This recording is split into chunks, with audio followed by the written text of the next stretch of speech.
Welcome to Kenton's videos. Enjoy the video. You begin by preparing data. Make sure your Excel columns map to coordinates or attributes, and use consistent units so Autocad reads values correctly. Once done, save as XLSX or CSV and close Excel. Autocad cannot read an open workbook. Now open Autocad and use the Data Link Manager to create a new data link.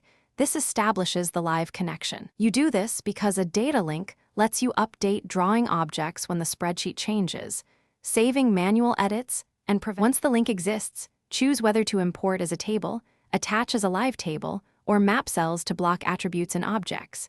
This is where mapping matters. In the data link dialog, pick sheet and range, then test a small sample.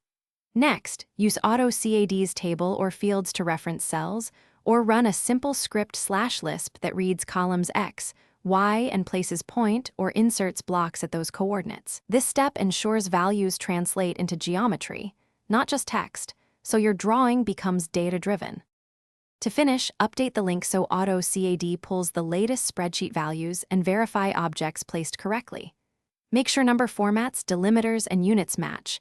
Mismatches often cause shifted or missing geometry.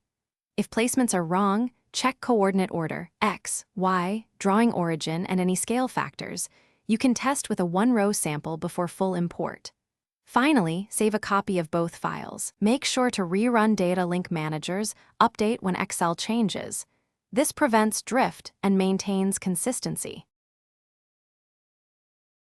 Thanks for watching. Consider subscribing if we helped you.